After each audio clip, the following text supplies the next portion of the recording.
지난 2015년 고등학교 1학년이던 박중원 양은 학교폭력 피해를 호소하며 극단적 선택을 했습니다.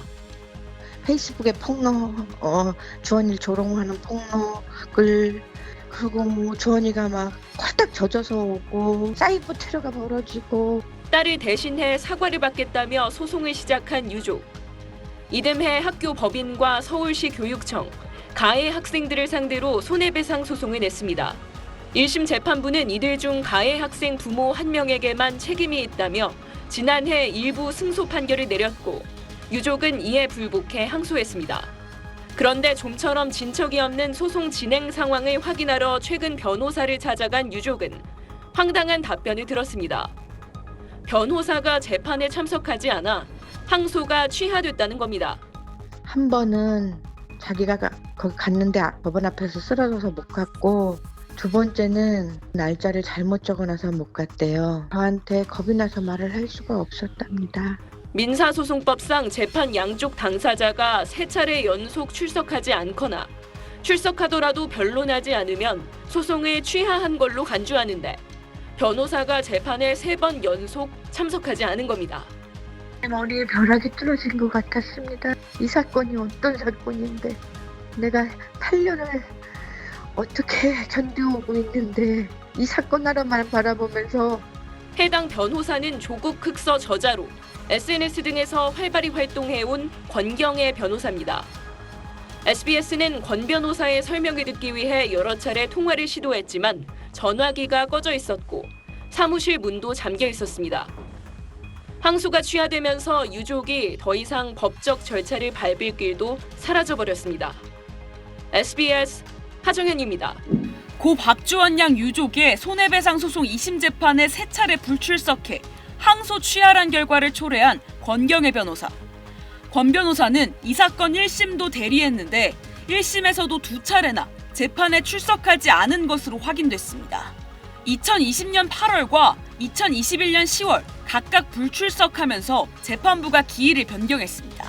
이 일이 터지고 나서 이제 그 과정을 이제 훑어보신 분한테 이제 저는 전달받은 걸로는 1심에서도 불출석이 있었고 위험했었다고.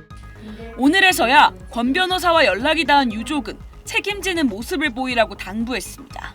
정신 바짝 차리고 일어나서 나와서 책임지는 모습을 보이시라고.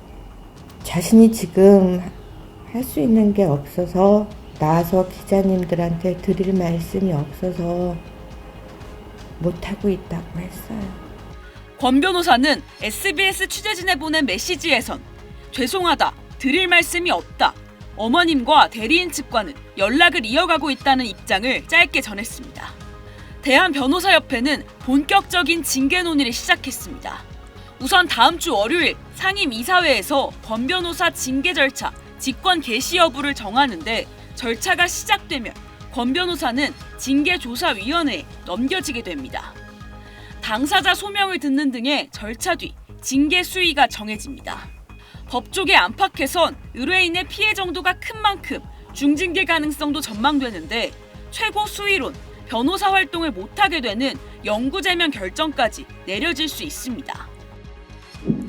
네, 이 내용 취재한 한소희 기자 나와 있습니다. 참 어떻게 이런 일이 있을 수 있나 싶은데 오늘 한소희 기자가 유족을 만나고 왔잖아요. 어떤 이야기를 하시던가요? 네, 권경애 변호사가 대리했던 손해배상 소송은 중학교에서 시작된 따돌림이 고등학교 때까지 이어졌고 이를 견디지 못한 고 박주원 양이 극단적인 선택을 했던 일에서 시작됩니다.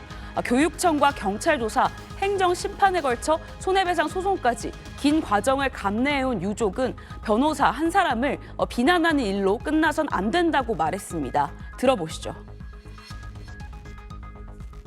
박주원, 제 딸이 어떤 일을 겪었는지, 학교가 어떻게 했는지, 경찰이 어떻게 했는지, 재심이라는 데서 어떤 일이 벌어졌는지, 행심에서는 또 어떻게 했는지, 교육청이 어떻게 했는지 지금 그거를 들여다보는 데가 없어요.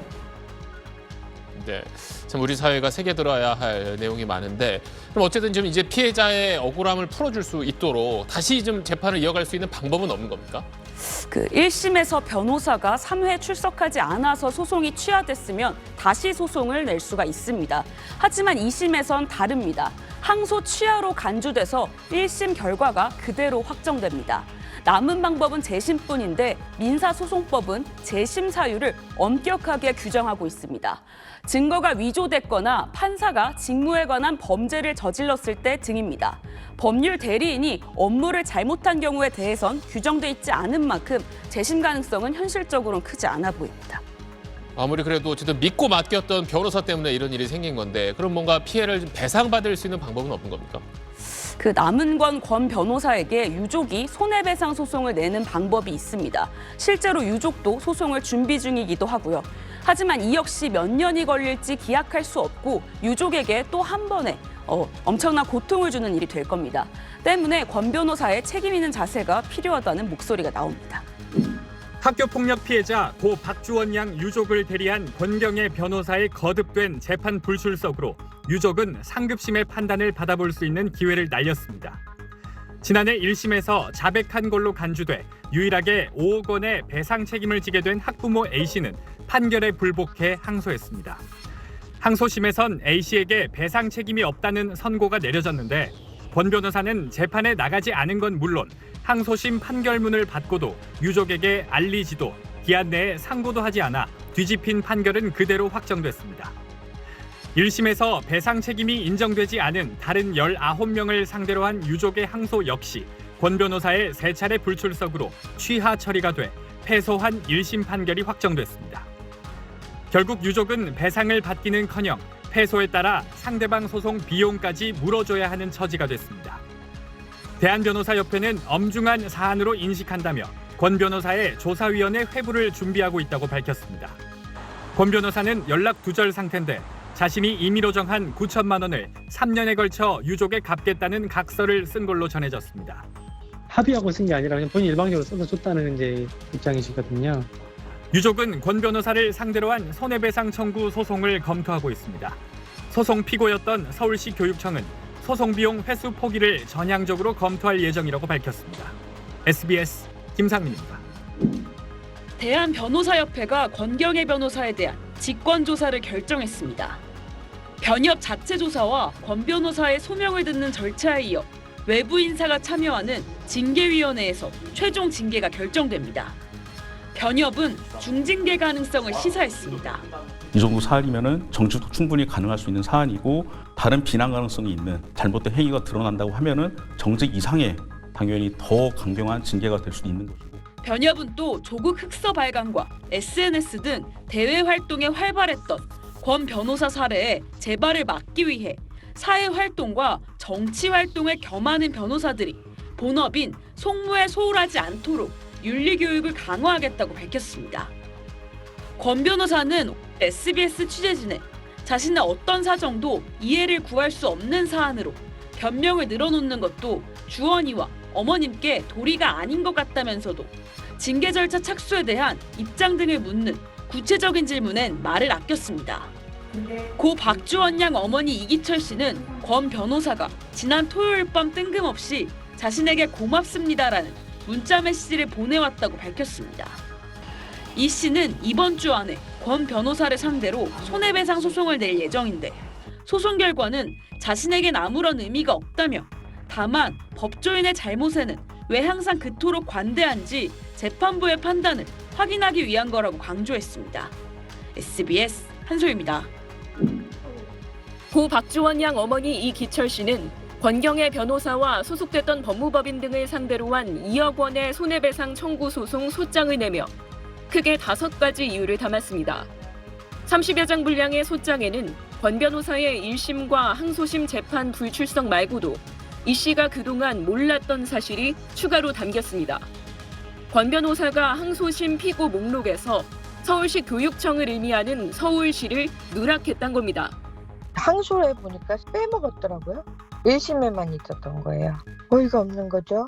지금 사무실을 항소를 안 했습니다 하니까 막 계속 막 충격받고 막 또 그러셨어요. 당사자랑 상의 안 하고 빼면 안 되는 거거든요. 권 변호사가 항소 이유서를 내지 않아 재판부에서 2번이나 재촉한 끝에 항소장 접수 5개월 만에 이유서를 제출했다는 사실도 뒤늦게 확인됐습니다. 이 씨는 5년 전 딸 영정을 들고 고교 졸업식을 찾아갔다가 홀대당한 일을 다시 SNS에 올리며 진실 규명이 막힌 답답함을 호소했습니다. 장례식 치르고 나서 학교 측에서 이제 경찰 조사 지켜보고 학교들도 얘기했다 해놓고 피해자 없음 가해자 없음으로 종결 처리를 했단 말이에요. 9천만 원 각서를 썼었던 권 변호사는 최근 유족 측과의 통화에서 취업 원서를 넣어둔 곳이 있으니 합격하면 벌어서 3년 동안 갚겠다고만 답한 걸로 전해졌습니다. 유족 대리인은 최근 유족에 대해 악의적인 비방글을 게시하는 사례들이 있다며 계속될 경우 법적 조치를 취하겠다고 밝혔습니다. SBS 하정현입니다.